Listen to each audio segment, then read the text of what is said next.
Anak, kung ano man yung iniisip mo, huwag mo nang ituloy. Kasalanan sa Diyos ang binabalak mo. Pangako, itatama ko na ang pagkakamali ko. Naririnig niyo po bang mga sinasabi niyo? Bakit yun po bang ginawa niyo hindi malaking kasalanan sa Diyos? Hindi maibabalik ng paghingi mo ng tawad ang buhay ni nanay. Kung siya walang nagawa para pagbayarin kayo sa pagtataksil niyo sa kanya, pues akong gagawa ng paraan para magbayad kayo sa mga kasalanan niyo.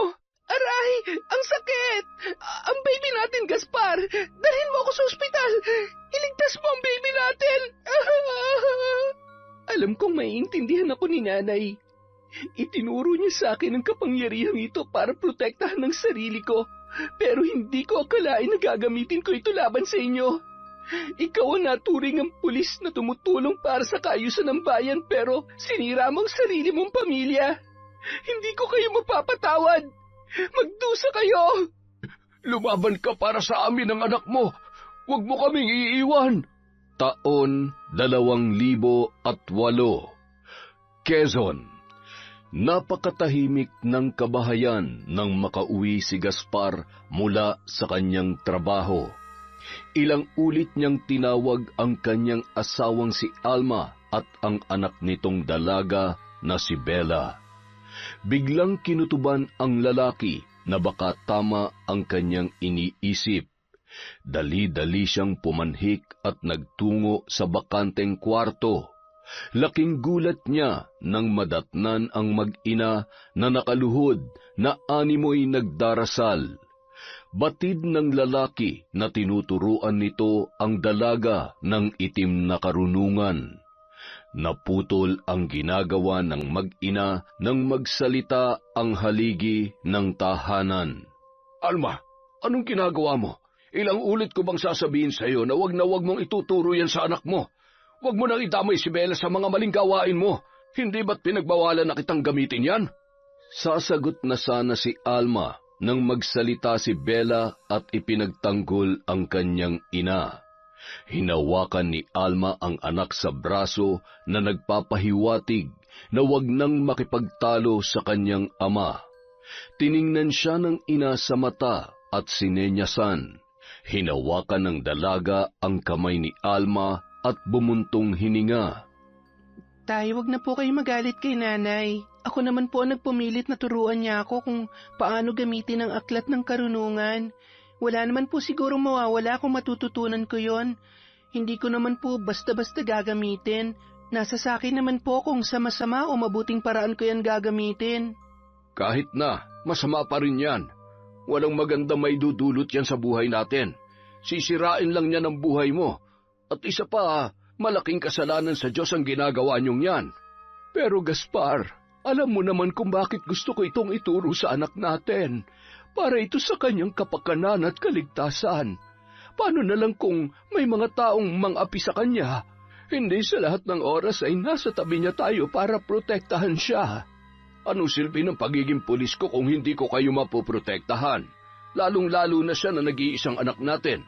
Kung sakali mang may mang-api sa kanya, batas ang magpaparusa sa kanila.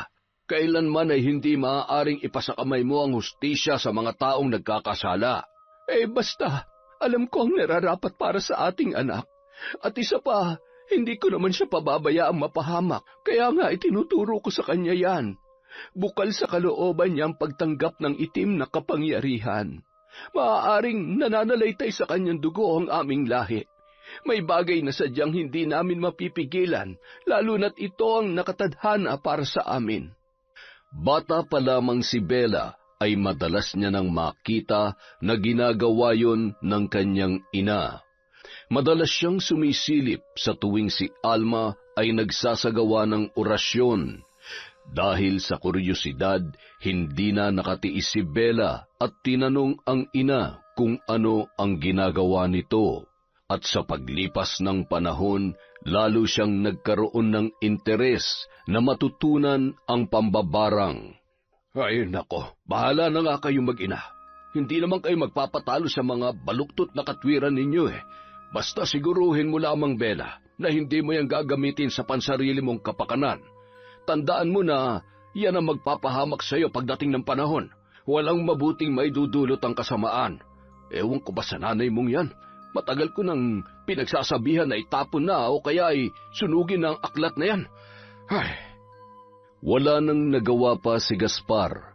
Malalim na buntong hininga, sabay na pailing-iling na lamang yon bago isinara ang pinto. Nagkatinginan naman sina Alma at ang kanyang anak na si Bella at napakibit-balikat na lamang. Samantala, nung araw ding yun, nagmamadaling umuwi ng bahay si Justin nang tumawag ang kanyang asawa. Ramdam na ng babae ang paghilab at ang pabugso-bugsong kirot ng tiyan ni Hilda. Nagmamadali namang umuwi si Justin at agad na sinugod sa ospital ang kanyang asawa.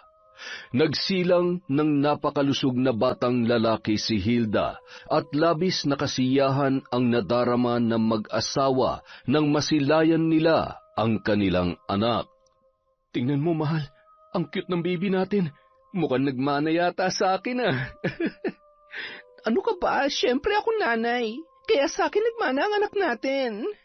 Ay, sige na nga. Kamukha mo na. Ibig sabihin, talagang mahal na mahal kong misis ko. Mababakas ang masasayang ngiti sa mukha ng mag-asawa. Agad pinaalam ni Justin ang balita sa kanyang ninong sa kasal na si Gaspar. Parehong pulis at magkasama sa trabaho ang magninong. Nung bagong kasal pa lamang sina Justin at Hilda, madalas na dumadalaw sa opisina ang kanyang may bahay.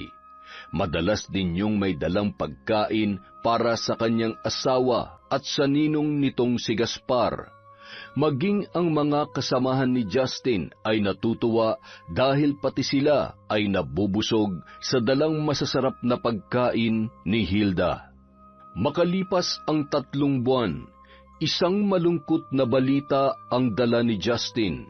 Bakas sa kanyang muka ang lungkot at pananamlay, na halata naman ni Hilda ang kalungkutan ng kanyang asawa. Mahal, may problema ba? Bakit para yatang uutangan ng asawa ko? May problema ba sa trabaho? Ano kasi, mahal madedestino ko sa ibang lugar. Ano? Bigla naman yata. Kaya lang, wala naman tayo magagawa dahil kasama sa trabaho mo yan. Ilang buwan ko palang nakakasama ang baby natin. Mawawalay na ako agad sa tabi niya. Ay. Huwag ka mag-alala, mahal. Umuwi ka na lang kapag bakante ka. Basta kahit malayo ka sa amin ng anak mo, ingatan mong sarili mo dahil maghihintay kami ni baby sa pag-uwi mo. Oo, mahal. Mamimiss ko kayo, lalo ng baby natin. Mag-iingat din kayo dito, ha? Lalo ka na, kakapanganak mo pa lang. Bawal ang mabinat, kaya huwag ka munang magkikikilos dito sa bahay. Kukuha ko ng makakatulong mo para hindi ka mag-isa dito, ha? Makalipas ang 1 linggo, papaalis na nun si Justin. Bago ito umalis ay nagpaalam siya sa kanyang mga kasamahan. Ibinili niya ang asawa at anak sa kanyang ninong Gaspar. Hindi naman napigilan ni Justin ang pagluha sa kanyang pag-alis habang nagpapaalam sa kanyang asawa. Ganon din naman si Hilda na sa unang pagkakataon ay malalayo sa kanya. Habang mahigpit na magkayakap ang mag-asawa ay hindi nila mapigilan ang mapaiyak. Mag-ingat ka doon, mahal, ha? Mamimiss ka namin ni baby. Sige na, lumakad ka na at baka magbago pang isip ko. Baka hindi kita payagang umalis. Ay naku, mahal ko naman. Kung pwede nga lang talaga Basta tandaan mo, para naman to sa kinabukasan natin. Lalong-lalo na kay baby. Alam ko, nagbibiro lang naman ako. Kahit naman hindi ako pumayag, wala naman akong magagawa Ayaw ko naman mawalan ka ng trabaho dahil lang sa ayaw ko mawala ka sa piling namin. Ganun talaga. Kaya kailangan natin magtiis. Sige na, mag-iingat ka. I love you. Muling hinagkan ni Justin ang kanyang mag-ina bago tuluyang lumabas ng bahay. Sinundan na lamang ng tingin ni Hilda ang asawa mula sa bintana ng kanilang bahay. Habang karga ang kanyang anak ay napahagulgul siya na sinabayan naman ng biglang pag-iyak ng bata. Kinabukasan, labis na paninibago ang nararamdaman ni Hilda. Nasanay kasi ito na nagigising siya sa mga halik ng asawa bago ito pumasok sa trabaho. Makalipas ang 2 buwan ay isang magandang balita naman ang ipinarating niya kay Justin. Mahal, kumusta kayo dyan ni baby? Miss na miss ko na kayo. Sobrang sobra. Sa susunod na linggo nga pala, makakauwi ako, mahal. Talaga, mahal? Salamat naman sa Diyos kung ganon. Kung alam mo lang kung gaano na kita namimiss at syempre ng anak natin. Basta, mag-iingat ka dyan, ha? Opo, kayo rin, ha? Ikis mo na lang ako sa baby natin, ha? Naging ganoon na ang estado ng relasyon ng dalawa. 1 beses sa 1 buwan kung umuwi ang lalaki. Sa tuwing umuwi ito ay sinusulit nila ang 1 linggong bakasyon. Halos ubusin ni Justin ang oras sa pag-aalaga sa kanyang anak. Tumutulong din siya sa gawaing bahay dahil ayaw niyang magkikilos ang kanyang asawa. Kahit na may katulong sila, hindi inaasa ng dalawa sa katulong ang lahat ng gawaing bahay. Ang bilis naman ng araw. Bukas babalik ka na naman sa trabaho. Ay, kung pwede lang pigilan kong pag-ikot ng oras para matagal-tagal ka naman naming makasama eh. Huwag ka nang malungkot, mahal ko. Isipin mo na lang, sa susunod na araw, paggising mo, andito na naman ako sa tabi nyo. Kung pwede ko nga lang sana kayong isama dun eh. Kaso hindi pwede. Magulo sa lugar na yun. Hayaan mo, mahal. Pag may pagkakataon, makikiusap ako na baka sakaling madestino lang ako sa malapit. Kinagabihan, hindi makatulog si Justin. Pinagmasdan niya na lamang ang kanyang mag-ina hanggang sa dalawin siya ng antok. Magkahalong lungkot at saya ang kanyang nararamdaman nung mga oras na yun. Masaya dahil napakabilis ng panahon, dahil parang kailan lang ang liit-liit pa ng kanilang anak, pero ngayon napakalusog at napakabibo na. Ngunit may lungkot sa kanyang puso dahil hindi niya nasusubaybayan ang paglaki ng kanilang nag-iisang anak. Sana, anak, paglaki mo, maintindihan mo si tatay. Ginagawa ko naman to para sa iyo eh. Lagi mong tatandaan na kahit hindi ko kayo nakakasama araw-araw, mahal na mahal ko kayo. Pag malaki ka na, alagaan mong nanay mo pag wala ako sa tabi niya, ha? Makalipas ang 3 taon, nadestino si Justin sa isang magulong lugar at talamak ang iba't ibang krimen. Hindi niya masabi kay Hilda ang sitwasyon dahil ayaw niyang mag-alala pa ang kanyang asawa. Hindi rin siya basta-basta nakakauwi sa kanyang pamilya. Nangako na lamang ang lalaki na sisikapin niyang umuwi sa 3 kaarawan ng kanyang anak. Isang gabi, bandang 6:00, nakabukas ang pintuan ng bahay ni Hilda. Nakita niya ang anak na lumapit doon at mayroong itinuturo. Para bang may nakikita itong tao. Nilapitan nito ang anak at tinanong, Anak, sino bang nandyan? Biglang kinilabutan ang babae nang paulit-ulit banggitin ng anak ang kanyang ama habang nakaturo ang daliri nito sa may kalayuan. Lalong bumilis ang kabang nararamdaman ng babae nang wala man lang siyang makitang kahit na sinong tao. Niyakap na lamang niya ang kanyang anak at kinarga, sabay isinarado ang pintuan. Ano ka ba naman, anak? Tinatakot mo naman si mama eh. Wala naman si papa. Nasa work siya. Siguro miss mo na siya, no? Ay, huwag ka mag-alala. Malapit na ang kaarawan mo, kaya makakasama na ulit natin siya. Napapikit na lamang ng mata si Hilda at nanalangin. Naalala niya ang mga kasabihan ng mga matatanda na kapag nagpapakita daw ang isang tao ay maaaring may masamang nangyari dito. Diyos ko, kayo na pong bahala sa asawa ko. Ilayo niyo po siya sa anumang kapahamakan. Sana walang mangyaring masama sa kanya. Ipinauubaya ko po sa inyo, Ama, ang kaligtasan ng mahal kong asawa. Nakatulog na lamang si Hilda sa sobrang pag-aalala. Sinubukan niyang tawagan ang lalaki, ngunit hindi niya yon makontak. May mga pagkakataon kasi na mahina ang signal sa lugar na yon. Kinabukasan, nagising si Hilda na parang may dumampi sa kanyang noo. Napabalikwasyon at tinawag ang pangalan ng kanyang asawa. Nang imulat niya ang kanyang mga mata, nang makita niya ang figura ng isang lalaki na nakatalikod at papalabas ng kwarto. Justin, mahal, ikaw ba yan? Akala ko...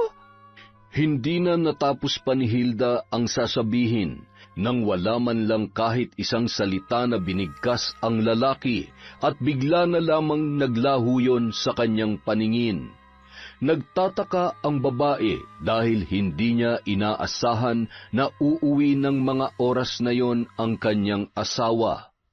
Dahil napag-usapan nila na sa darating pang kaarawan ng kanilang anak, uuwi si Justin. Bumangon at nagmamadaling lumabas si Hilda at siniguro kung may ibang taong pumasok sa loob ng kanilang bahay o namamalikmata lamang siya. Nang mapansin naman ng katulong nila na parang may hinahanap ang babae, nagtaka yun. Aling Letty, nakita niyo po ba si Justin? Ma'am, bakit? Umuwi po ba siya kagabi? Di ba po, nasa trabaho pa po si Sir?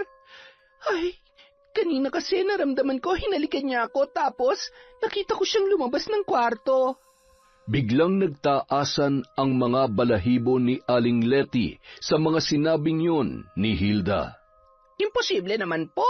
Baka namamalikmata o nananaginip lamang kayo. Sa katunayan po, nakalak pa ang pinto, ma'am. Hindi ko pa nga po nabubuksan eh. Pagkagising ko, diretso na ako dito sa kusina, kaya imposibleng. Kaya nga eh. Ewan ko ba? Kinakabahan tuloy ako na hindi ko may paliwanag. Siguro dahil hindi ko man lamang siya nakausap kahapon. Wala na naman sigurong signal doon. Hala, ma'am, hindi kaya may masamang ibig sabihin yon? Sana nga'y nananaginip lamang po kayo. Ay, Diyos ko, huwag naman sana. Para humapanatag kayo, baka may pwede po kayong tawagan na kasamahan o kakilala na nakakaalam ng lagay nila doon. Kinuha ni Hilda ang kanyang cellphone at sinubukan muling tawagan si Justin. Ngunit hindi niya pa rin yon makontak. Nagmamadali namang umakyat si Aling Letty nang marinig na umiiyak ang bata habang paulit-ulit na tinatawag ang kanyang ama. Mas lalong tumindi ang kilabot at pag-aalalang nararamdaman ni Hilda nung mga sandaling yun. Natulala na lamang ang babae habang nakatitig sa kanyang cellphone. Nagulat ito nang biglang may tumawag na hindi pamilyar na numero at nanginginig ang kamay na sinagot yon. Hello? Kayo po ba si Mrs. Hilda Rivera? Opo, ako nga po. Sino po sila? Ako po si SPO1 Agustin, isa sa mga kasama ni Justin Rivera. Mrs., huwag po sana kayong mabibigla sa ibabalita ko tungkol sa asawa nyo. Pabilis ng pabilis ang kabog ng dibdib ni Hilda sa kanyang mga narinig. Mas lalo siyang kinabahan sa maaaring kasunod na sasabihin ng lalaking kanyang kausap. Hello, Mrs., nandyan pa po ba kayo? Opo, nandito pa ako. Ano po ang tungkol sa asawa ko? Kagaya po ng sinabi ko kanina, huwag po kayong mabibigla. Wala na po si Justin. Anong wala na? Ano pong ibig niyong sabihin? Patay na po ang asawa niyo, Mrs. Hindi. Hindi totoo yan. Hindi pwedeng mamatay si Justin. Buhay ang asawa ko. Buhay siya. Justin, mahal ko. Habang pinapaliwanag ng lalaki ang nangyari, halos blanko na ang isip at hindi na makahinga si Hilda. Sa sobrang sakit na kanyang nararamdaman, Napahagulhol na lamang ito at naglupasay sa sahig. Namatay si Justin sa isang kinasang operasyon ng kanilang samahan laban sa mga drug pusher. Nagpalitan ng putok ang magkabilang grupo at sa kasamaang palad, tinamaan si Justin. Dinala pa sana siya sa ospital, ngunit dineklarang dead on arrival na ang lalaki. Umalingaw-ngaw ang iyak ni Hilda sa buong kabahayan at natarantang bumaba si Aling Letty sa pag-aalala nito kung ano ang nangyari sa kanyang amo. Ma'am, ano pong nangyari sa inyo? Bakit po kayo umiiyak? Aling Letty, patay na si Justin. Wala nang asawa ko. Justin, bakit mo kami iniwan? Bakit? Labis naman ang awa na naramdaman ni Aling Letty para kay Hilda, kaya naman mahigpit niyang niyakap at pilit na pinapakalma yun. Samantala, habang kumakain ng tanghalian sina Gaspar, bigla namang may tumawag sa kanya. Nakarating din sa lalaki ang masamang balita na nangyari sa kanyang inaanak na si Justin. Sa sobrang pagkabigla, nabitawan nito ang hawak na baso, dahilan para mabasag yon. Anong nangyari sa iyo, Gaspar? Sino ba yung kausap mo at ano ang sinabi? Bakit ganyan na lamang ang naging reaksyon mo? Wala na si Justin. Patay na siya. Diyos ko, kawawa naman lalo yung mag-inang naiwan niya. Sus Mariosep, napakabata pa niya. Ano kaya nangyari? Mabuti pa, kumustahin mo yung mag-ina. Agad namang tinawagan ni Gaspar si Hilda para kumustahin. Hindi niya makausap ng maayos ang babae dahil panay ang hikbi nito. Kaya minabuti niyang puntahan na lamang sa bahay bago siya pumasok sa trabaho.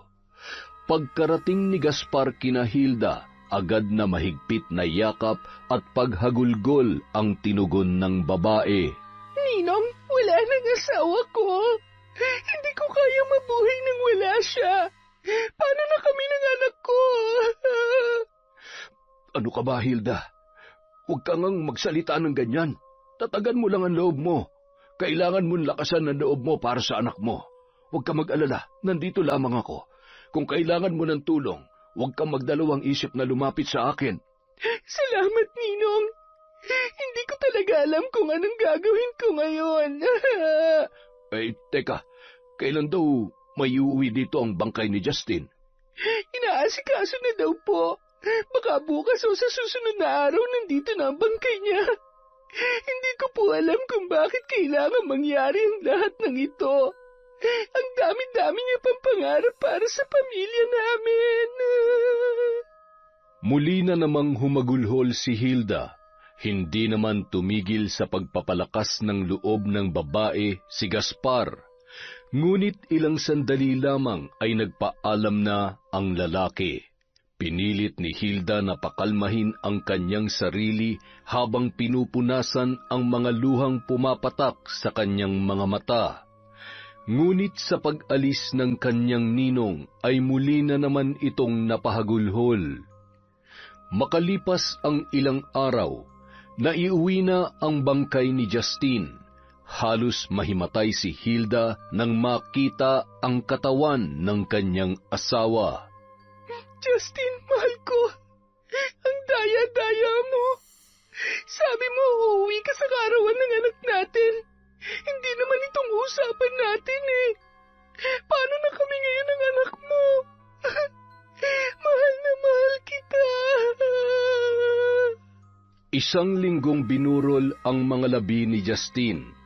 Gabi-gabi pumupunta si Gaspar para alalayan ang kanyang inaanak na nooy halos wala ng ganang kumain. Maging ang asawa ni Gaspar na si Alma at ang anak nitong si Bella ay nakikiramay din. Nakiramay din ang mga dating kasamahan ng lalaki sa trabaho. Naging malungkot ang mga yugto nang ihatid na sa huling hantungan ang labi ng lalaki. Nawalan pa ng malay si Hilda habang ibinabaon sa hukay ang kanyang asawa. Kawawa naman si Hilda, maagang nabiyuda. Ang bata-bata niya pa naman. Iniwan agad siya ng kanyang asawa. Ay, hindi talaga natin alam kung kailan kukunin ng Diyos ang buhay ng isang tao. Kaya nga, naku, panigurado, mag-aasawa pa yan si Hilda. Maganda at bata pa. Natigil ang pag-uusap ng dalawa nang sawayin sila ng isang matanda. Pinagalitan pa ito dahil sa nagdadalamhati na nga ang babae ay pinag-iisipan pa nila ng kung ano-ano. Natahimik at pabulong pang nagsisihan ang dalawang nagchichismisan. Makalipas ang ilang araw, halos wala pa ring gana si Hilda sa lahat ng bagay.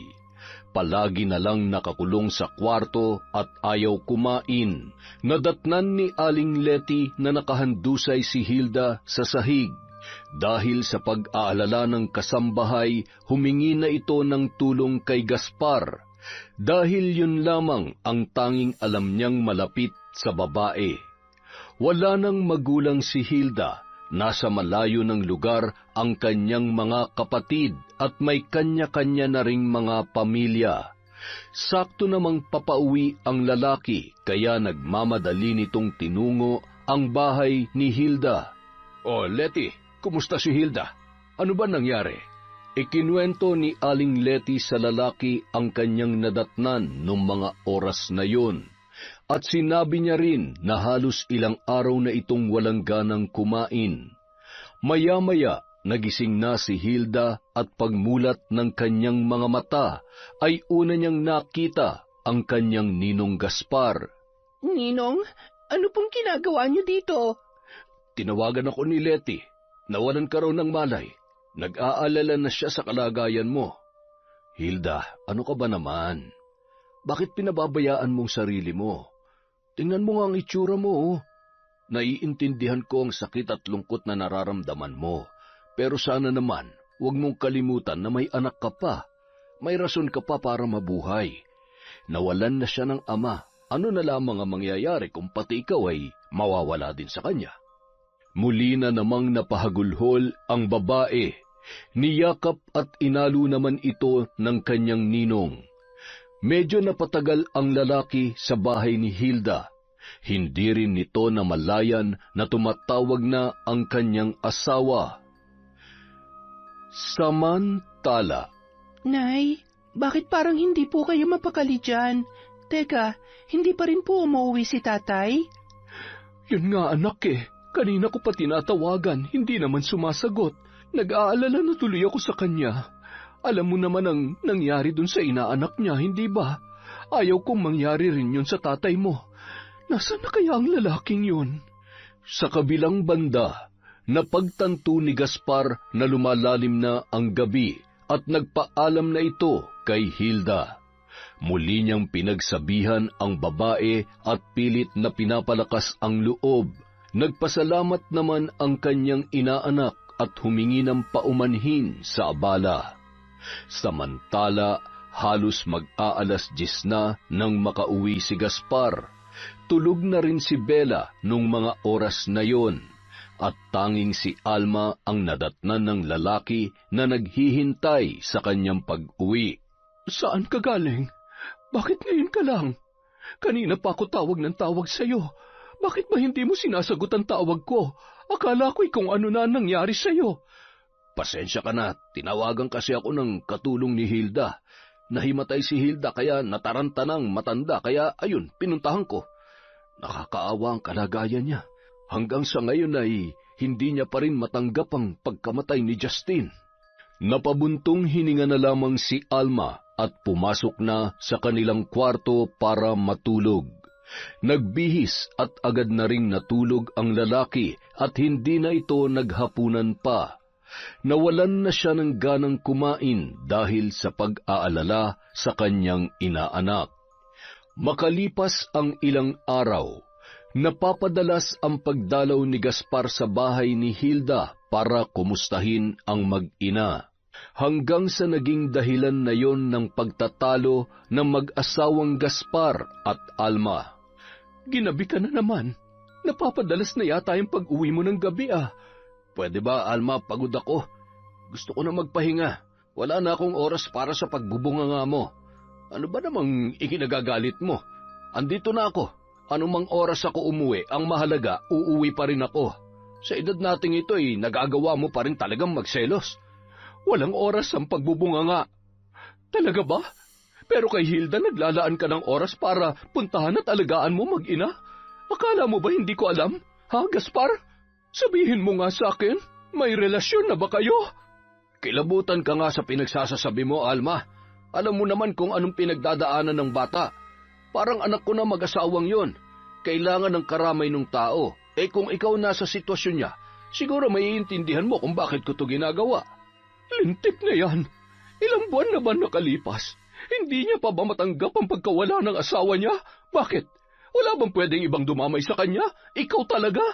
O baka naman paraan niya lang yun para mapalapit ka sa kanya? O baka naman ikaw tong kating-kati na pumunta doon? Ay, nako, eto na naman tayo. Ilang ulit ko bang sasabihin sa'yo na walang namamagitan sa amin ni Hilda? Ang dumi ng isip mo. Sa edad ko bang to papatulan pa ako nun? Kung wala ka ng matinong sasabihin, itiko mo na lang yung bibig mo. Matutulog na ako. Ay, nagising si Bella na nooy mahimbing na ang pagkakatulog. Dinig na dinig niya ang pagtatalo ng kanyang mga magulang. Nay, Tay, nag-aaway po ba kayo? Hindi, anak. May hindi lang kami mapagkasunduan ng tatay mo. Sige na, bumalik ka na sa kwarto mo. Laging pinagtatakpan ni Alma ang kanilang pagtatalo. Ayaw na ayaw niyang malaman ng anak na nag-aaway sila ng kanyang asawa. Pero batid ni Bella na nagsisinungaling ang kanyang ina dahil sa nakikita niya sa reaksyon at kilos ng kanyang mga magulang. Simula ng araw na yun, napapadalas na ang pag-aaway ng dalawa, dahilan para mas lalong umuwi ng gabi si Gaspar para makaiwas sa pagbubunganga ni Alma. Makalipas ang 1 taon, unti-unti na ring natatanggap ni Hilda ang pagkawala ng asawang si Justin. Muli nang nanumbalik sa dating sigla ang babae. Gayunpaman, naging madalas pa rin ang pagpunta ni Gaspar para bisitahin ang mag-ina. Natutuwa akong makita ulit yung mga ngiti mo. Sabi ko naman sa iyo pasasaan ba't makakalimot ka rin? Maraming dahilan para mabuhay. Andyan ang anak mo. Ibuhos mong pagmamahal mo sa kanya. Maraming salamat po, Ninong. Malaki po ang naitulong niyo sa akin. Hindi ko po alam kung paano babangon ulit kung wala po kayo. Sabihin niyo po kay Ninang salamat din at hinahayaan niya kayong tulungan kami ng anak ko. Hindi alam ni Hilda na ang ginagawang pagtulong sa kanya ni Gaspar ay isa sa mga dahilan kung bakit madalas mag-away ang mag-asawa. Hanggang isang araw, napuno na ang lalaki sa walang tigil na pagbubunganga ng kanyang asawang si Alma. Umalis yon ng bahay at pumunta kay Hilda. Ninong, bakit po kayo biglang napadalaw? May problema po ba? Bakit po ganyan ang itsura niyo? Pinapasok ni Hilda ang lalaki at ipinaghanda ng maiinom. Doon na rin nagsimulang magkwento si Gaspar. Ngunit hindi nito binanggit na si Hilda ang isa sa mga dahilan kung bakit sila nag-aaway ng kanyang asawa. Nang mahimasmasan si Gaspar ay nagpaalam na rin ito sa babae. Pasensya ka na, Hilda, kung naistorbo pa kita. Gusto ko lang maglabas ng sama ng loob. Kung hindi ako umalis kanina, siguradong hindi matatapos ang pag-aaway namin. Ano ba kayo, Ninong? Wala po yon. Kung noon ako may problema at dinamayan niyo po ako, ngayon ako naman ang dadamay sa inyo kapag may problema kayo. Kaya wag po kayo mag-alala. Ayos lang po sa akin. Kaya kahit anong oras po, welcome na welcome kayo dito sa bahay. Nang sandaling makauwi si Gaspar ay tulog na ang kanyang asawa. Ngunit kung inaakala niyang makakaligtas siya sa pagbubunganga ni Alma, ay nagkamali siya dahil pagkagising nito ay muli na naman silang nagtalo. Saan ka pumunta kagabi? Pumunta ka na naman ba dun sa babae mo? Ano ba, Alma, ang aga-aga? Hindi ka ba napapagod? Paulit-ulit na lang at wala na sa lugar yung pagseselos mo. Natigilan si Alma nang makitang naalimpungatan ang anak nilang si Bella at pinuntahan sa kwarto ang mag-asawa. Nagpaalam na lamang si Gaspar sa kanyang anak na papasok na sa trabaho at nagmamadaling nag-asikaso. Hindi po ba kayo mag-aalmusal, Tay? Hindi na, anak. Malilate na ako. Sa presinto na lamang ako kakain. Nagtaka ang dalaga dahil nung mga oras na yon ay napakaaga pa para malate ang kanyang ama sa trabaho. Batid ni Bella na nagkatampuhan na naman ang kanyang mga magulang. Nay, nag-away na naman po ba kayo ni Tatay? Ay, ewan ko ba dun sa tatay mo? Huwag mo na lamang pansinin. Kumain na nga lamang tayo. Sa paglipas ng mga araw, lalong naging mas malapit at naging malalim ang pagkakaunawaan ni Gaspar at Hilda. Palagi namang inaasikaso ng babae tuwing pumupunta doon ang kanyang ninong. Masayang nakikipaglaro ang lalaki sa anak ni Hilda. Nakangiting pinagmasdan ng babae ang dalawa habang naglalaro. Hindi rin nito mapigilan na pumatak ang kanyang mga luha dahil hindi niya maiwasang maalala si Justine. Siguro kung nabubuhay ka pa ngayon, asawa ko, ganyan na ganyan rin kasaya habang kalaro mo ang anak natin. Sayang lang at hindi mo na nasilayan ang paglaki niya. Oh, Hilda, ano nangyari sa'yo? Bakit ka umiiyak? May problema ka ba? Wala po. Naalala ko lang po si Justine at natutuwa lang po ako na nakikitang masaya kayo ni Baby. Biglang lumapit si Gaspar at hinawakan ang kamay ni Hilda. Nagulat naman ang babae sa ikinilos ng kanyang ninong. Alam mo, Hilda, sa totoo lang, hindi ko maipaliwanag ang sayang nararamdaman ko sa tuwing nandito ako sa bahay niyo. Yung tipong para akong nasa tahimik at payapang lugar. Naiinggit nga ako kay Justine dahil mayroon siyang asawang katulad mo. Kahit wala na siya, napakaswerte niya pa rin. Hindi ko alam kung ano tong nararamdaman ko sa'yo. Biglang napatras ang babae at nagpumiglas sa pagkakahawak ni Gaspar. Po, ano pong ibig niyong sabihin?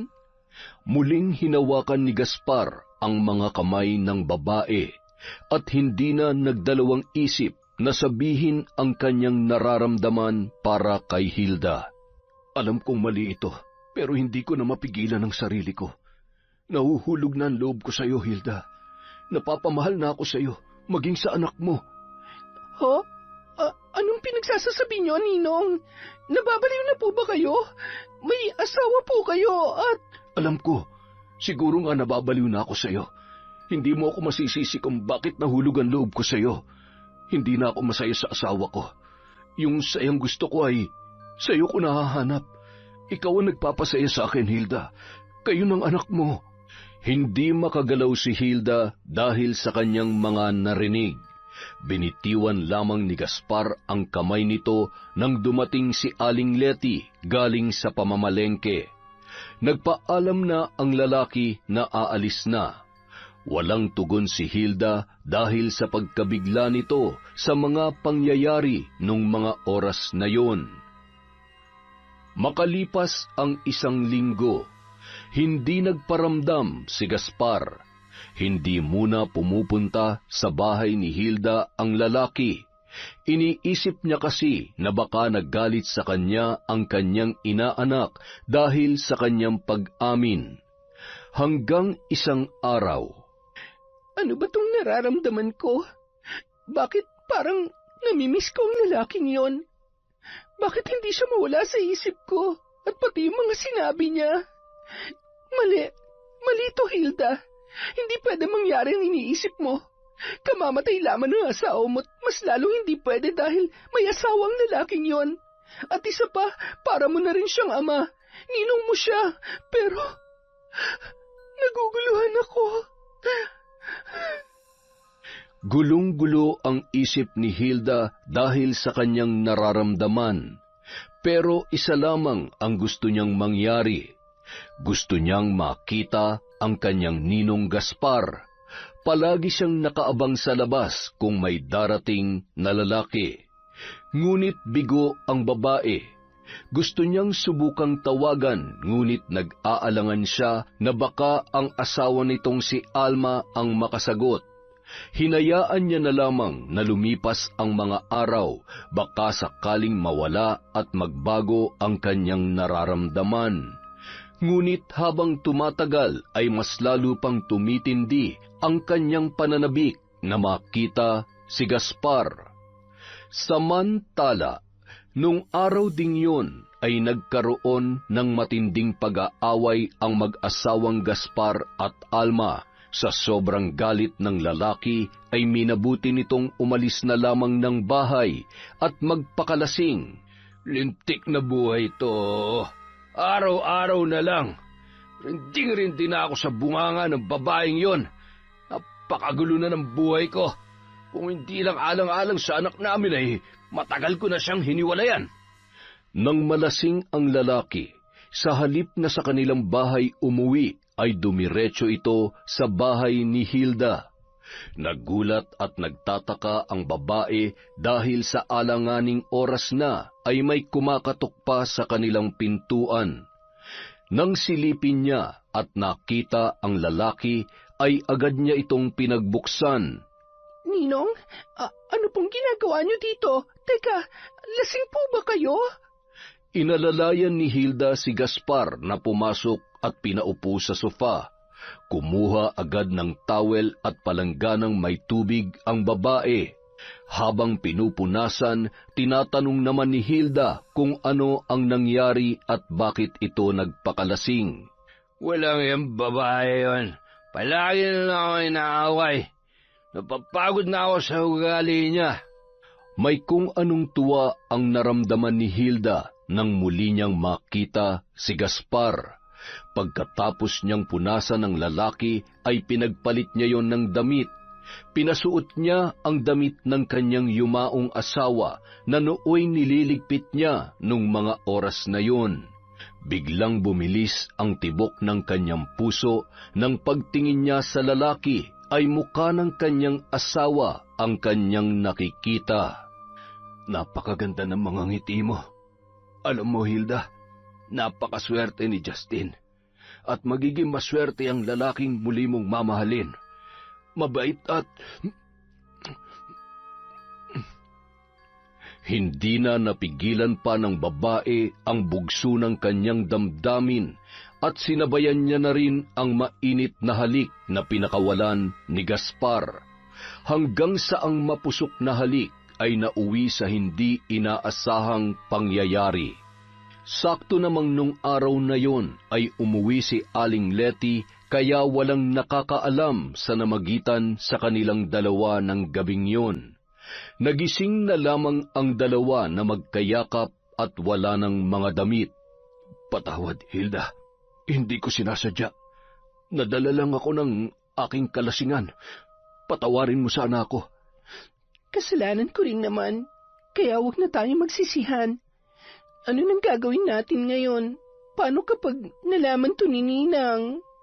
Hindi to pwedeng malaman ng asawa ko. Ibang magalit si Alma, kaya kailangan mag-ingat tayo. Mahal kita, Hilda. Kung papayag ka, ilihim natin ang relasyon natin. Alam kong mali ito, pero gusto kong malaman mo na masayang-masaya ako ngayon at hindi ko pinagsisisihan ang nangyari sa atin. Tumango na lamang si Hilda at niyakap si Gaspar. Simula ng araw na yon, nagkaroon na sila ng lihim na relasyon. Napadalas na muli ang pagdalaw ng lalaki at kapansin-pansin na ang mga pagbabago sa kilos at tinginan ng dalawa. Maging si Aling Letty ay naninibago na sa kaswitan at pag-aasikaso ni Hilda kay Gaspar. Ngunit hindi na lamang ito binibigyan ng mali siya ng katulong. Nagpapalitan na rin sila ng mga matatamis na mensahe sa kanilang telepono. Nakahalata na rin si Alma sa kinikilos ng kanyang asawa. Palaging hawak ni Gaspar ang kanyang cellphone at minsan nahuhuli pa niya na nakangiti ito habang binabasa ang mensahe sa kanyang cellphone. Sa tuwing tumutunog yon ay walang kasing bilis na dinadampot ng lalaki na parabang may tinatago at ayaw mabasa ng iba. Malaman ko lang na nampababae ka. Malilintikan talaga sa akin yung babae mo. Makalipas ang 2 buwan, hindi muna madalas dumalaw si Gaspar sa bahay ni Hilda dahil naghihinala na si Alma sa kanyang asawa. Minabuti muna ng lalaki na lumayo upang mawala ang pagdududa ni Alma. Samantala, Ano nangyayari sa akin? Bakit ako nahihilo? At, ano bang nakain ko? biglang kinabahan si Hilda lalo na't ilang buwan na siyang hindi pa rin dinadatnan ng kanyang buwanang dalaw. Hindi mawala sa isip niya na posibleng nagdadalang tao na siya. Upang makasiguro, bumili siya ng pregnancy test at hindi nga siya nagkamali sa kanyang hinala. Hindi pwede to. Hindi ako pwedeng mabuntis. Anong gagawin ko? Kailangan itong malaman ni Gaspar. Nag-alala si Hilda kung paano niya sasabihin kay Gaspar ang kanyang pagbubuntis. Dahil halos ilang araw na ring hindi nagpapakita sa kanya ang lalaki. At kahit text ay hindi ito nagpaparamdam. Hindi rin niya naman pwedeng puntahan sa opisina dahil malalaman ng mga katrabaho nito ang kanilang relasyon. Nagpalakad-lakad at hindi mapakali ang babae. Hindi nito malaman kung ano ang kanyang gagawin. Mas lalong hindi niya pwedeng puntahan sa bahay ang lalaki dahil mabubuko sila ng kanyang ninang na si Alma. Diyos ko, ano ba tong pinasok kong gulo? Kapag nalaman ng asawa ni Gaspar ang tungkol sa amin, baka mapatay ako ni Ninang. Ang tanga-tanga mo talaga, Hilda. Matanda na nga yung pinatulan mo, may asawa pa. Ninong mo pa. Kinabukasan, buo na ang desisyon ni Hilda na tawagan si Gaspar. Nagbabaka sakali siya na sagutin ng lalaki ang kanyang tawag. Ito na lamang ang tanging paraan para ipaalam kay Gaspar ang kanyang pagdadalang tao. Nung mga oras ding yon ay naliligo si Gaspar at naiwan ang cellphone sa may kama. Sakto namang nandoon si Alma na nagliligpit ng higaan. Narinig ng babae na tumunog ang cellphone ng kanyang asawa. Ayaw niya sanang pakialaman, ngunit bigla siyang kinutuban ng masama. Habang naliligo ang lalaki ay dahan-dahan niyang dinampot ang cellphone at pinindot yon. Hello? Mabuti naman at sinagot mong tawag ko. Bakit pa hindi mo ako pinupuntahan? May dapat kang malaman. Buntis ako. Anong gagawin natin? Nanginginig ang mga kamay ni Alma habang pinapakinggan ang boses ng babae. Natitiyak niya na kilala niya ang babaeng tumatawag. Bigla niya yung ibinaba nang lumabas sa banyo ang kanyang asawa. Bakit mo pinakikialaman ang cellphone ko? Akin na yan. Hayop ka! Sinasabi ko na nga ba, may babae ka! Walang hiya ka talaga! Ano bang pinagsasasabi mo? Magsisinungaling ka pa? Tumawag lang naman ang kabit mo para sabihin na nagdadalang tao siya. Hayop ka! Binuntis mo pa talaga! Sa dinami-daming babae, si Hilda pa talaga. Inaanak mo pa sa kasal ang inanakan mo.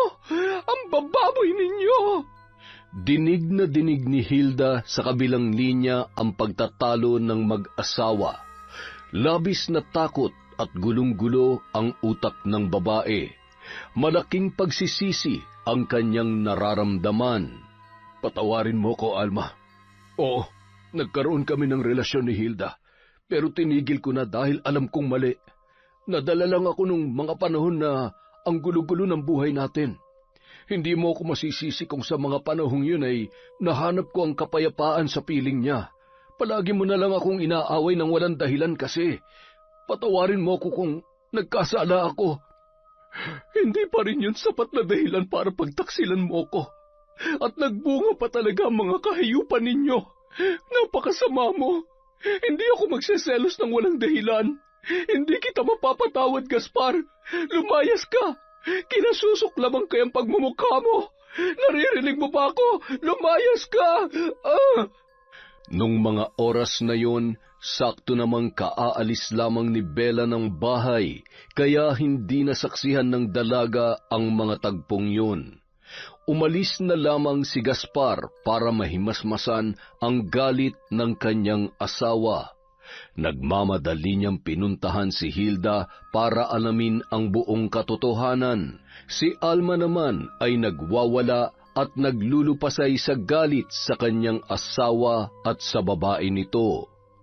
Nang makarating si Gaspar sa bahay ni Hilda ay nagmamadali yung bumaba ng kanyang kotse at pumasok sa loob ng bahay. Agad namang tumakbo papalapit si Hilda at niyakap ng mahigpit si Gaspar. Hilda, totoo bang buntis ka? Oo, Gaspar. Hindi ba tumawag ako sa iyo kanina? Oo, buntis ako. At hindi ko na alam kung anong gagawin ko. Alam na ni Alma na may namamagitan sa atin. Galit na galit siya. Itigil na natin ito, Hilda. Susustentuhan ko yung bata. Magpapakaama ko sa kanya. Ngunit putulin na natin ang kung anumang namamagitan sa atin. Isang pagkakamali lamang yun at... Pagkakamali? Ganun na lang yon? Hindi ako papayag. Kailangan mo akong panagutan. Panindigan mo lahat ng pinangako mo. Gaspar, ang sabi mo, ayaw mo na sa kanya at ako na ang mahal mo. Gulong-gulo ang isip ni Gaspar. Hindi niya alam kung sino ang pipiliin. Napamahal na rin sa kanya si Hilda at magkakaanak pa sila. Pero sa mata ng Diyos at sa batas, si Alma pa rin ang legal niyang asawa. Mahal niya rin ang anak nitong si Bella at ayaw niyang masira ang kanilang pamilya. Uminom at nagpakalasing ang lalaki bago siya umuwi sa kanilang bahay. Samantala, walang tigil sa pag-iyak si Alma sa labis na sakit na nararamdaman. Nagkulong sa kwarto buong maghapon. Hawak noon ang isang botelya na may lamang mga tableta. Minahal kita ng sobra, Gaspar. Pero bakit mo nagawa sa akin ito? Alam kong marami akong pagkukulang sa'yo, pero hindi yun sapat na dahilan para pagtaksilan mo ako. Ayoko na. Pagod na ako. Walang pagdadalawang isip na nilunok niya lahat ng gamot na laman ng botelyang yun. Makalipas ang 3 oras, nagpasyang umuwi si Gaspar sa bahay nang bigla siyang kinabahan.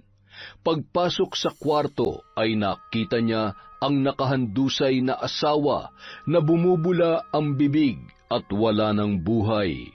Ha? Alma, asawa ko. Bakit mo ginawa to? Patawarin mo ako. Patawarin mo ako sa mga kasalanan ko, Alma. Patawad!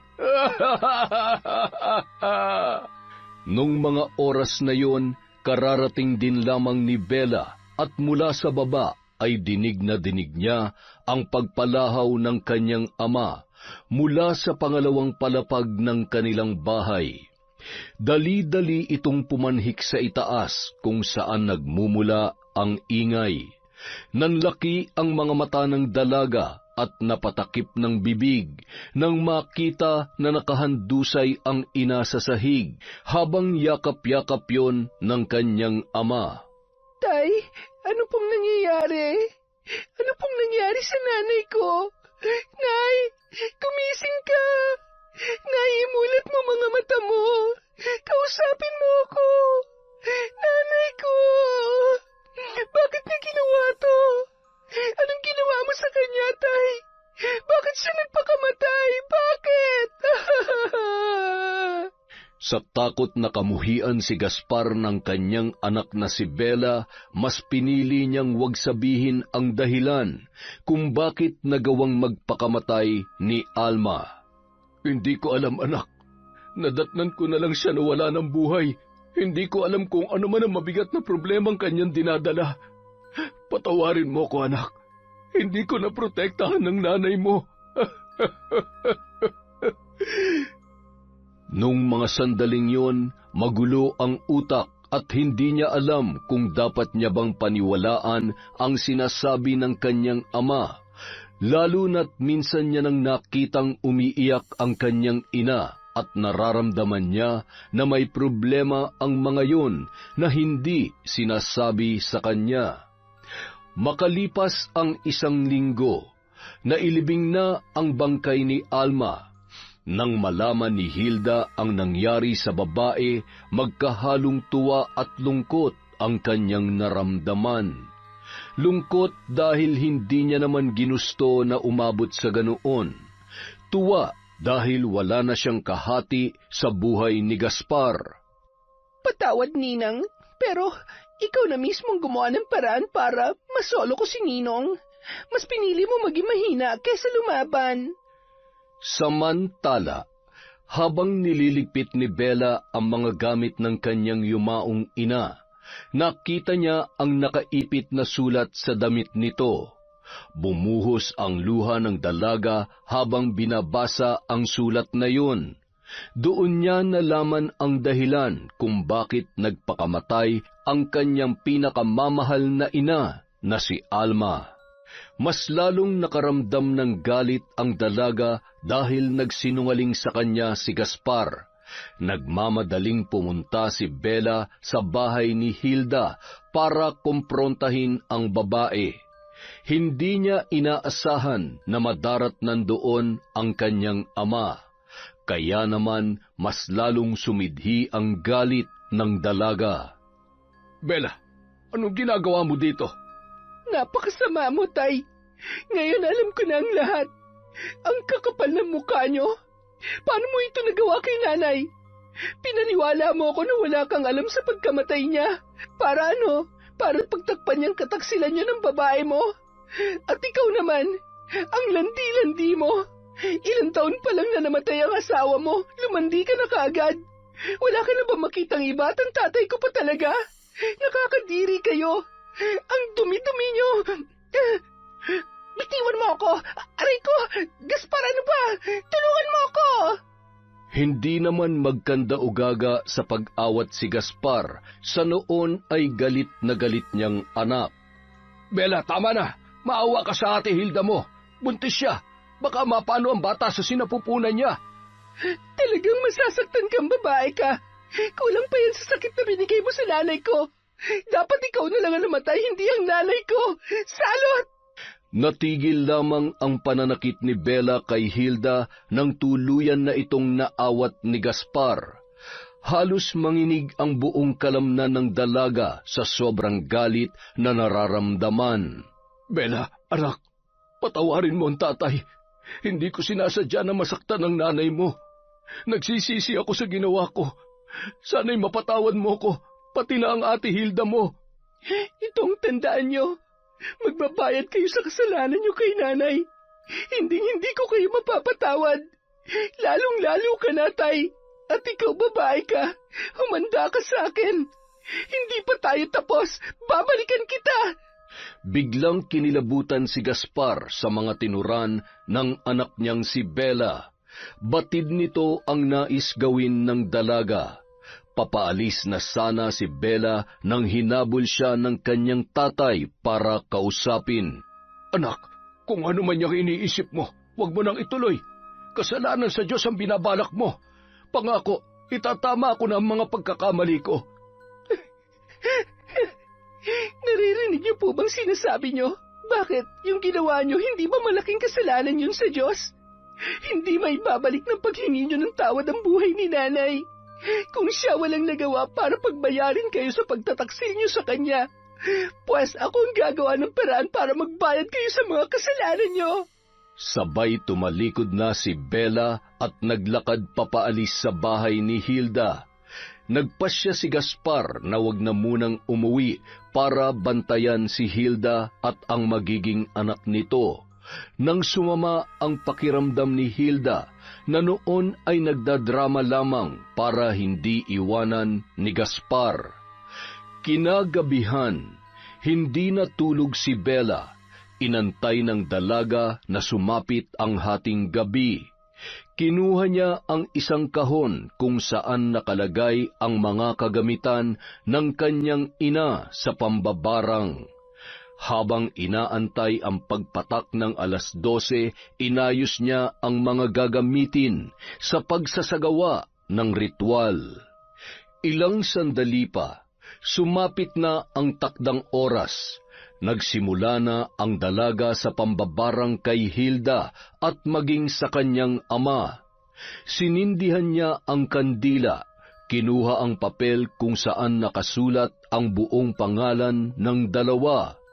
Gamit ang kandilang nakasindi, sinunog niya ang papel habang paulit-ulit na binibigkas ang pangalan na nakasulat doon. Kasunod ng mga kahindik-hindik na salita. Ngayon matitikman niyo ang aking paghihiganti. Ipapalasap ko sa inyo kung anong sakit ang binigay niyo sa nanay ko. Dapat sa mga katulad niyo, hindi binibigyan ng puwang na mabuhay dito sa mundo. Mga manloloko, taksil at walang puso. Patuloy sa pag-usal ng mga salita si Bella hanggang sa maupos na ang kandila. Pagkatapos ay nilagay ng dalaga ang abo ng nasunog na papel sa isang lalagyan. Kasabay ng natunaw na kandila ay nilagay niya rin ang napakaraming dinikdik na sili bilang tanda kung gaano kaanghang ang siling nilagay niya, ay ganoon din ang galit na nararamdaman ng kanyang puso. Nang makumpleto niya na ang sangkap, nilagay niya ito sa pulang tela. Nagtungo ang dalaga sa likod na bahagi ng kanilang bahay para ilibing sa lupa ang nasabing tela. Ngayon natapos ko na ang orasyon. Magpakasaya na kayo sa nalalabing araw niyo sa mundong ito. Dahil unti-unti nang nasusunog ang mga kaluluwa niyo sa impyerno, kasing lalim ng sumpang mga binitawan ko ang hukay na naghihintay sa inyo. Samantala, bandang 3:00 na ng madaling araw, bigla na lang sumigaw si Hilda sa sobrang sakit ng kanyang tiyan. Napabalikwas si Gaspar nang magulat sa pagsigaw ng babae. Maging ang katulong nitong si Letty ay nagising din. Hilda, ano nangyari sa'yo? Diyos ko, may dugo na umaagos sa mga binti mo. Aray, ang sakit! Ang baby natin, Gaspar! Dalhin mo ako sa ospital! Iligtas mo ang baby natin! Nagmamadaling dinala ni Gaspar sa ospital si Hilda. Mabuti na lamang agad na naagapan at hindi nawala ang baby. Ang buong akala ng lalaki ay dahil lang yon sa nangyari kahapon. Hindi rin nagtagal, nakalabas din kaagad ng ospital ang babae. Kinagabihan, muli na namang sumakit ang tiyan ni Hilda. Halos mamilipit ito dahil sa kanyang nararamdaman.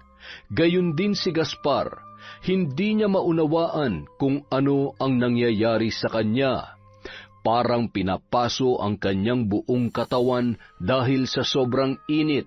May kung ano-ano namang mga butlig ang tumutubo sa katawan ni Hilda. Nagsusuka ito ng malapot na likido at napakalansa ng amoy. Ano nangyayari sa akin? Tulong! Gaspar, tulungan mo ako! Teka, bakit? Si Bella. Binabarang tayo ni Bella. Ano? Barang? Ano bang pinagsasasabi mo? Pumunta na tayo sa ospital. Hindi ko na kaya. Ang sakit. Sa kabilang banda, walang tigil sa pag-usal ng orasyon si Bella. Umaalingaw-ngaw sa buong silid ang kahindik-hindik na halakhak ng dalaga. Para na itong sinapian ng malakas at masamang espiritu. Nanlilisik ang kanyang mga mata sa sobrang galit at walang tigil na paghalakhak. Ganyan nga. Lasapin niyo ang sakit. Nagsisimula pa lamang ako. Kulang pa yan sa pasakit na pinaramdam niyo kay nanay. Samantala, patindi ng patindi ang pananakit ng tiyan ni Hilda. Halos hindi na ito makalakad dahil sa sobrang sakit. Wala pa ring pagbabago sa kalagayan ni Hilda at Gaspar. Isa lang ang makakatulong sa atin para mawala ang sumpa. Kailangan nating magpatingin sa albularyo. Hindi tayo matutulungan ng kahit na sino pa mang doktor. Si Aling Letty naman ang tumulong sa kanila upang maghanap ng mahusay na albularyo. Nakiusap siya na kung pwede ay sumama na lamang ito sa bahay dahil sa kalagayan ng mga biktima. Hindi naman nag-alinlangan ang matanda at agad na sumama sa babae para doon isagawa ang gamutan. Nang makarating sa bahay, inuna munang gamutin ng albularyo si Hilda dahil mukhang malubha ang kanyang kalagayan. Malaki ang kasalanan ninyo sa taong gumawa nito sa inyo. Sinubukan nyo na bang humingi ng tawad sa kanya? Nararamdaman ko, lalo na sa iyo, Gaspar, na malapit sa iyo ang nasa likod ng pagdurusa ninyo. Masyado siyang malakas ngayon dahil sa galit at puot na bumabalot sa kanyang puso. Hayaan ninyo, gagawin kong lahat ng aking makakaya para mawala ang sumpa o maibsan man lamang ang nararamdaman ninyo. Taimtim na nagdasal ang manggagamot gamit ang isang medalyon. Gumuhit ng pakrus ang matanda sa noo ni Hilda, sabay hinipan ng 3 beses. Ilang sandali lang ay biglang nakaramdam ng lakas ang babae at nawala ang kanyang pananakit ng tiyan. Maging ang mga butlig na tumubo sa kanyang katawan ay unti-unti na ring nawawala. Ganoon din ang ginawa ng matanda kay Gaspar. Nawala rin ang init at iba pang nararamdaman ng lalaki. Pansamantala lamang ang kaginhawahang mararamdaman ninyo ngayon, ngunit babalik at babalik ang sumpa sa inyong mga katawan hanggat hindi kayo humihingi ng kapatawaran. Kasabay ng paghupa ng galit ay ang kawalang bisa ng sumpa. Mabuti na lamang at malakas ang kapit ng bata sa sinapupunan mo, dahil kung nagkataon, nawala na ang bata sa tiyan mo. Ilang buwan ang lumipas, hindi pa rin nawawala ang sumpa kay Hilda, maging kay Gaspar, ngunit mas malala ang sinapit ng babae. Unti-unti na ring lumalaki ang tiyan ni Hilda at hirap na siyang kumilos. Kung titingnan ang kanyang tiyan ay hindi karaniwan ang laki noon at kakaiba ang itsura sa natural na nagdadalang tao. Nakaratay lamang siya sa higaan habang pinagbubuntis ang anak nila ni Gaspar. Pabalik-balik din sa kanilang bahay ang matandang albularyo para sa paggagamot sa babae. Para na rin masiguro ang kaligtasan ng ipinagbubuntis nito. Doon na rin naninirahan si Gaspar para mabantayan ng mabuti ang kanyang bagong kinakasama at ang magiging anak nito. Isang araw, hindi nagdalawang isip si Gaspar na puntahan ng anak kahit na ipagtabuyan pa ito ng dalaga. Anong ginagawa niyo dito? Di ba mas pinili niyo ang babaeng yon? Doon na kayo sa kanya. Huwag na kayong babalik dito. Anak, hindi ko sila pinipili. Mas kailangan lang talaga nila ako. Pareho ko kayong mahal. Bella, anak, nakikiusap ako. Alam kong ikaw ang gumagawa nito sa amin. Itigil mo na ang pambabarang mo. Patawarin mo na kami ng ate Hilda mo. Kung nabubuhay ang nanay mo, tiyak na hindi niya ito gugustuhin. Alam kong maiintindihan ako ni nanay. Itinuro niya sa akin ang kapangyarihang ito para protektahan ang sarili ko, pero hindi ko akalain na gagamitin ko ito laban sa inyo. Ikaw na naturingang pulis na tumutulong para sa kaayusan ng bayan, pero sarili mong pamilya sinira mo. Hindi ko kayo mapapatawad. Magdusa kayo. Kapag nagpumilit pa kayo, pwede namang ipaalam ko sa lahat ang katotohanan para mawalan na kayo ng trabaho. Ako na lang ang parusahan mo. Huwag mo nang idamay ang ate Hilda mo, lalo na magiging kapatid mo. Maawa ka sa kanila. Handa kong pagbayaran ang mga kasalanan ko. Huwag mong hayaan na lamunin ng galit ang puso mo, anak. Alam ko nasasaktan ka lang. Alam kong may natitira ka pang awa dyan sa puso mo. Umaasa ako na balang araw, mapapatawad mo pa rin ako. Mahal na mahal kita, anak. Tumalikod at pumasok na lamang ng kwarto si Bella at wala nang kahit ano pang sinabi. Umalis na bigo si Gaspar sa kanyang paghingi ng tawad sa anak.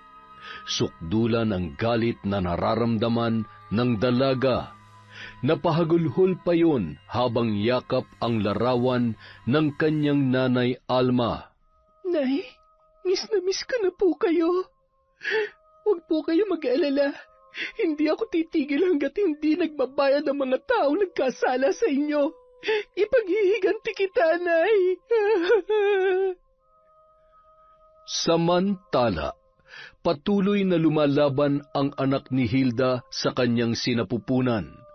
Kahit hinang-hina ang babae at nanlalambot na ang kanyang katawan, nagkasugat-sugat na rin ang likod ng babae dahil palagi na lang itong nakahiga. Halos hindi na nito maigalaw ang kanyang katawan. Sa tulong ng pinapainom na mga halamang gamot ng albularyo, malakas ang sanggol sa sinapupunan ni Hilda. Isang tunay na anghel ang anak mo, Hilda. Dahil isang himala na sa kabila ng iyong kalagayan, nananatiling malusog at lumalaban ang bata. Kaya huwag kang mawalan ng pag-asa. Kagaya ng anak mo, lumaban ka para sa kanya. Magtiwala ka sa Poong lumikha. May awa siya at ang lahat ng pinagdadaanan niyo ngayon ay mayroong hangganan. Sana lamang ay natuto na kayo sa mga pagkakamali ninyong nagawa na naging ugat ng lahat ng mga kamalasan at pasakit sa inyong buhay. Sumapit na ang araw ng panganganak ni Hilda. Ipinahanda ng matanda kay Gaspar ang mga gagamitin. Kahit na medyo hirap kumilos ang lalaki, ay ginawa niya ang utos ng matandang albularyo na may kaalaman din sa pagpapaanak. Makalipas ang ilang oras, isang iyak ng sanggol ang umalingaw-ngaw sa buong kabahayan. Ngunit pagkatapos mailuwal ni Hilda ang bata, ay nandilim ang kanyang paningin at nahirapan na siyang huminga. Kasabay ng napakalakas na pag-agos ng dugo, mula sa pinagdaanan ng bata ay may kasama yung mga insekto at nangisay ang babae. Pagbuga ng dugo ay nanlisik na ang mga mata noon. Nang tumigil sa pangingisay ay bahagya pang dumilat yon at ibinuka ang bibig na animoy may gustong sabihin. Iha, lumaban ka. Huwag kang bibitaw. Manalangin ka. Lumaban ka para sa amin ang anak mo. Huwag mo kami iiwan. Ikaw na ang bahala sa anak natin.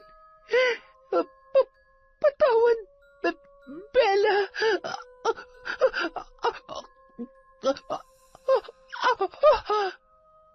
Hindi mapigilan ni Gaspar na humagulgol dahil sa sinapit ni Hilda.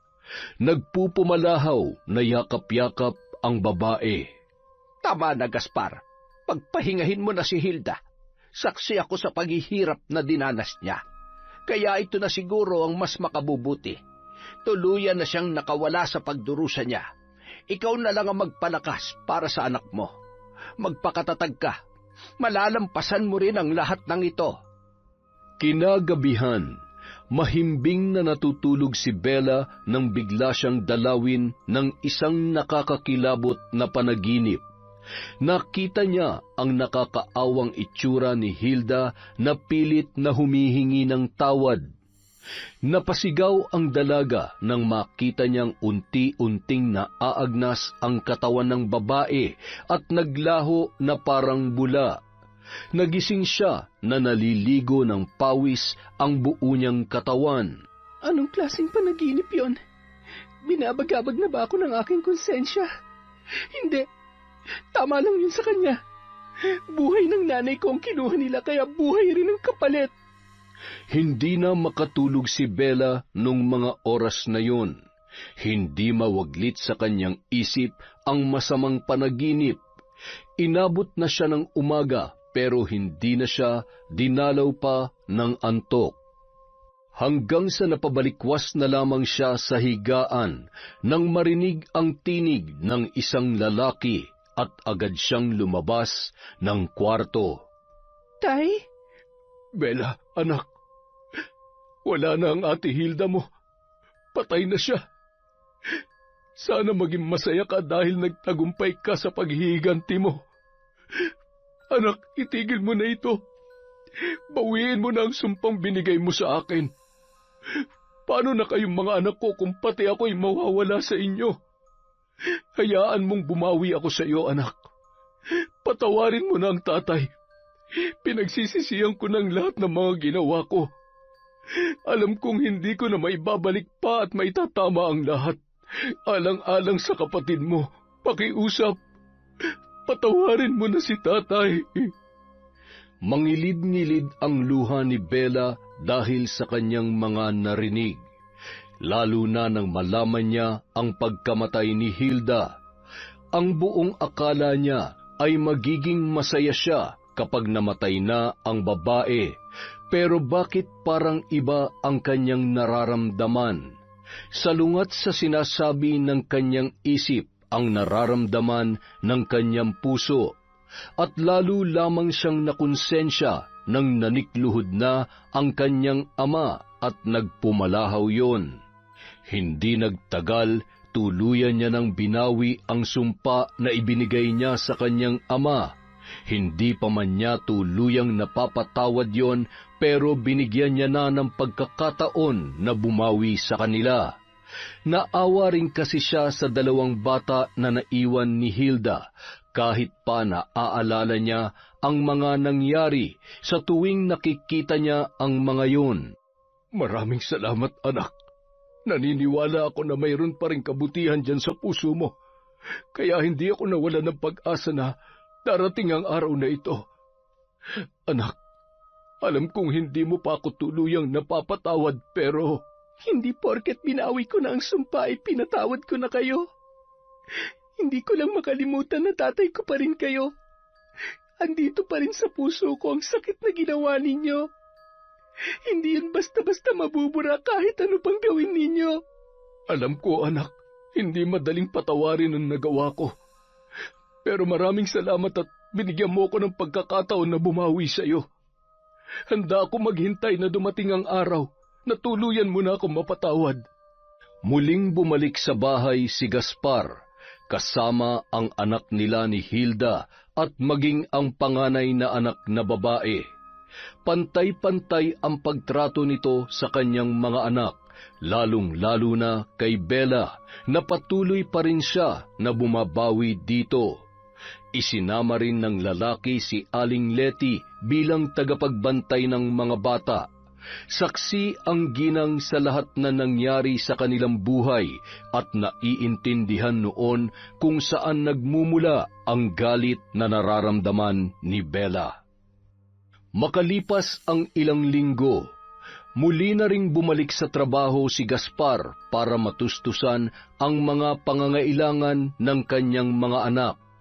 Kumalat din ang balita sa kanyang trabaho tungkol sa nangyari sa kanya. Hindi ito naging dahilan para siya ay matanggal dahil wala namang nagrereklamo laban sa kanya. Diyos ko, maraming salamat po at unti-unti nang bumabalik sa normal ang buhay namin. Patawarin niyo rin po ako sa mga kasalanan ko. Isang araw, habang nasa trabaho si Gaspar, naiwan sa kanilang katulong ang mga bata, habang si Bella ay nagpapahinga sa sala dahil masama ang kanyang pakiramdam. Uminit ang ulo nito dahil sa patakbo-takbo habang naglalaro ang panganay na anak ni Hilda. Hoy bata, pwede tumigil ka? Ang gulo-gulo mo. Hindi mo ba nakikitang nagpapahinga ako? Nakakainis. Ginawa ng bahay ang puno ng bahay na to. Aling Letty, patigilin mo nga ang batang yan, kundi masasaktan ko yan. Palaging mainit ang ulo ni Bella sa mga anak ni Hilda. Tuwing umaalis ang kanyang ama, ay doon niya lamang binubuhos ang pagkainis sa mga bata. Lalong naiinis at nagseselos ang dalaga sa tuwing nilalambing ito ng batang lalaki. Pwede ba umalis ka nga? May ginagawa ako. Doon ka sa yaya mo magpatulong. Alis! Umiyak na lamang ang bata na lumapit kay Aling Letty. Pinatahan na lamang ito ng ginang at sinabihan na baka masama lamang ang pakiramdam ng ate niya kaya mainit ang ulo. Halos araw-araw, ganoon ang sitwasyon nila sa bahay. Kapag nandoon si Gaspar, ay pilit na nagtitimpi si Bella sa pagkainis sa mga bata, lalo na kapag nabubulahaw ang dalaga sa oras ng kasarapan ng kanyang tulog.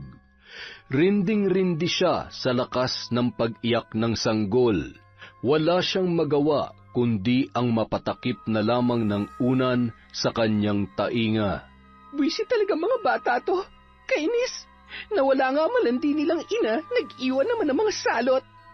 Makalipas ang 2 araw, habang abala si Bella sa pagbe-bake ng cake para sa kanyang kaibigan nang hindi sinasadya, nasagi ng bolang nilalaro ng bata ang ginagawa nito, dahilan para masira yun.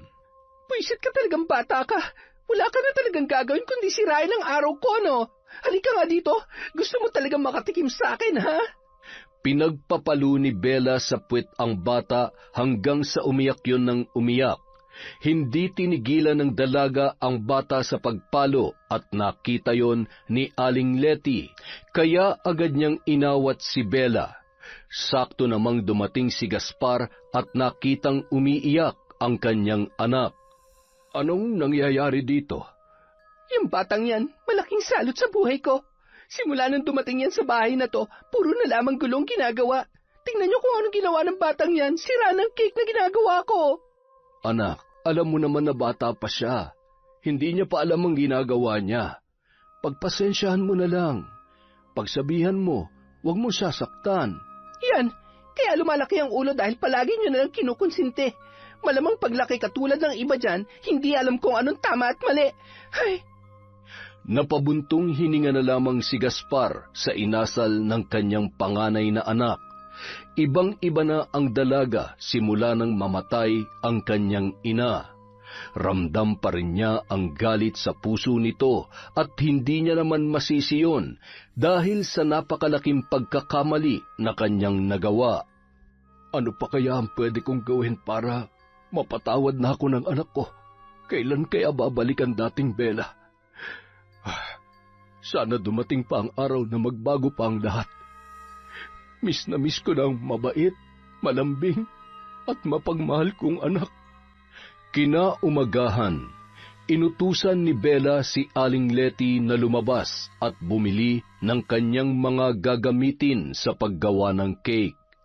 Sakto namang mahimbing na natutulog ang sanggol at ang batang lalaki naman ay naglalaro.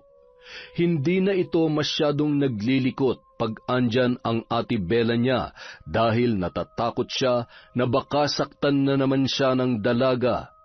Kaya kampante ang ginang na iwan saglit ang kanyang mga alaga. Ilang minuto pa lang ang nakakalipas nang makaalis ang ginang nang biglang umiyak ang sanggol. Hindi ito inintindi ni Bella, hinayaan niya lamang yung umiyak. Ngunit hindi yun tumigil at mas lalong lumakas pa ang pag-iyak ng bata. Iritang-irita at napilitan ng dalaga na patahanin ang sanggol. Binigyan niya ng gatas, ngunit ayaw dumede ng kanyang kapatid. Aling Letty, nasaan na kayo? Anong gagawin ko? Hindi naman ako marunong mag-alaga ng bata. Aling Letty, dumating ka na, please. Ay, ano ba kasing gusto mo? Natataranta na si Bella dahil halos mamutla na ang sanggol sa kakaiyak. Sinubukan niyang buhatin ang bata, May kung anong naramdaman ang dalaga nang biglang tumigil sa pag-iyak ang sanggol. Nang titigan niya ito, ay ngumiti ang bata at sa unang pagkakataon ay nakita niya ang napakaamo nitong muka. Parang may kumirot sa puso ng dalaga. Hindi niya maipaliwanag ang kanyang nararamdaman nung mga oras na yun. Sa isang iglap, nawala ang galit niya at napuno ng pagmamahal ang kanyang puso. Masayang hinehele ng dalaga ang sanggol nang madatnan siya ni Aling Letty. Bit-bit ang mga pinamili nito. Maluha-luha pa yun sa tuwa na makita sa ganoong kalagayan ang dalaga. Nagmamadali niyang nilapag ang mga pinamili sa lamesa at naghugas ng kamay at kinuha ang bata kay Bella. Aling Letty, iyak siya ng iyak kanina kaya kinarga ko. Tapos, alam niyo ba, bigla siyang tumahan, tapos ngumiti sa akin. Alam niyo po, kamukha ko siya ng baby ako. Huwag ka nang iiyak ha, hindi pa tuloy ako natatapos sa ginagawa ko. Ikaw kasi Ay, ang cute-cute mo naman. Iha, mas maganda ka kapag ngumingiti. Alam mo, mas magaan ang buhay kapag pinalaya mo ang sarili mo sa lungkot at galit. Nasaktan lang po ako. Ay, sinusubukan ko naman po. Susubukan ko po ulit, Aling Letty. Aling Letty, pwede ko po ba kayong yakapin? Namimiss ko po kasi si nanay. Ay nako, kahit ako'y medyo pawis, sige kung maiibsan niyang bigat, lungkot o kung anumang nararamdaman mo, sige. Sandali lang, ilalagay ko muna suko na itong kapatid mo. Ayan, halika na, yakapin mo na ako hanggat gusto mo. Salamat po. Pwede ko rin po ba kayong tawaging nanay? Kung okay lang po. Ikaw na bata ka. Kung ano-ano yung pinag-iisip mo, siya kung diyan ka magiging masaya. Sige, simula ngayon, pwedeng-pwede mo kung tawaging Nanay Letty. Salamat po. Kinahapunan, nadatnan ni Gaspar na masayang nakikipaglaro si Bella sa dalawang anak ni Hilda. Totoo ba itong nakikita ko o nananaginip lamang ako? Bella! Huwag po kayo mag-alala. Totoo po lahat na nakikita ninyo. Ngayon ko lang napagtanto na walang kinalaman ng mga batang ito sa kasalanan ng kanilang ina. Sa kasalanan po ninyo. Pinapatawad ko na rin po si Ate Hilda. Sana mapatawad niya rin po ako sa nagawa ko sa kanya. At pinapatawad na rin po kita, Tay. Maraming salamat, Bella. Hindi mo alam kung gaano ko kasaya ngayon. Sana masaya rin ang nanay mo kung nasaan man siya ngayon. Mahal na mahal ko kayo. Salamat.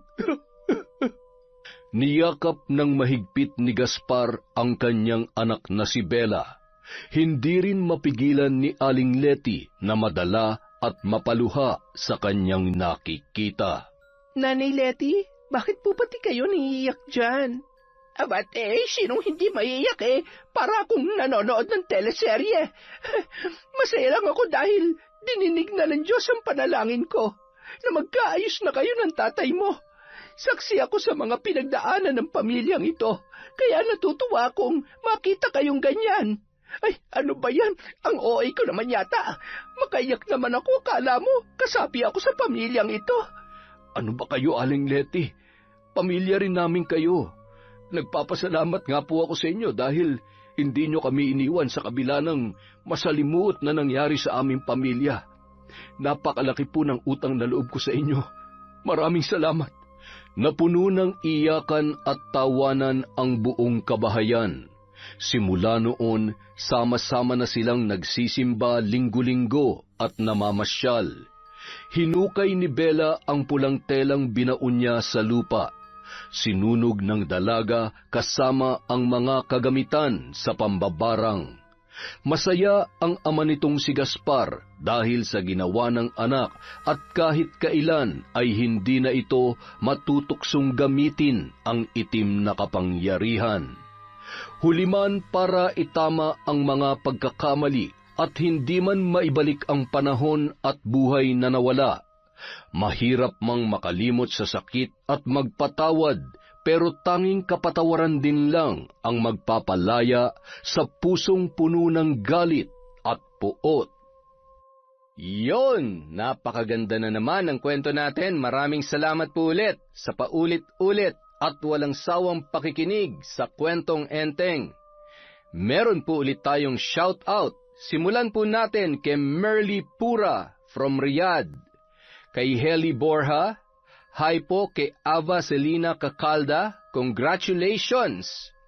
Kay Brethart Vahelidad from Kuwait, hi po kay Sally Roldan, kay Mami from Doha, Qatar, kay Len TV, kay Hondra Delin, kay Christine Guevara from Lebanon, hello po kay Almira Africano from Bobon and Samar, kay Marie Felipa Tana Franca, advance happy birthday po sa April 23. Hi kay Jonalyn Tudalias, hello po kay Dimples Yumi, kay Jonah Masirag, hi po sa mga massage therapist from Polomolok, South Cotabato na sila RJ, Sherlyn, Francis, Losi, Benigno at Biba Dimasu.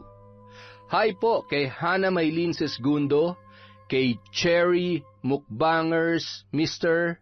Tama po ba? Hi po kay Alma Naong, kay Filipina Palsario from Germany, hi kay Mel Santarita, kay Litz Mabag, kay Monica Nieves, kay Elena Ondong, kay sa Jebo Besidelias family, especially kay Rainier Gian from Rochiel. Hi kay Siren Carmen 01, kay Zairab Sharif from Kuwait, kay Kat Burglar Cutie, Ashley Domingo, Baby Joy Susano, Gina Asuncion, hi kay Kurt Patrick Garcia, kay Margaret Osong, kay Hondra Delin from Dubai, kay Dayan Supapo, kay Monet Rivera from Taytay Rizal, hi kay I Love Resort Pinay, hello po kay Maribel Santiago, kay Chander de Guzman, kay Jonalyn Mix Vlog, kay Miss Maura, shout out kay Rosa May from Saudi, kay Gloria or Gloray Ramos from Saipan, hello kay Sam Escobar, kay Jenna Manila, Michelle Esperon, hello din po kay Chris Alcantara, kay Geraldine De Leon from Liho, Batangas, kay Amy Rosales from Qatar, hi po kay Vicky Yabut, kay Archel Talyan from Camiguin. Shout out kay Bengski from Dubai, kay Rekeli Hasegawa from Japan, kay Peter Paul Hinampas from Rachel Ignacio, hi po sa Galedo family from Laguna. Hi kay Lori Bobes, Ryan Alba, Ate Risa Kahayag from Elidia Bobes. Hi sa Cervantes family at kay Mama Ali Cervantes na bagong yanggaw from Maranilla Cervantes at syempre kay Lynette Reparado. Maraming salamat po sa pagsuporta sa Kwentong Enteng. Mag-iingat po tayong lahat and stay healthy everyone. Maraming salamat ulit from Kwentong Enteng.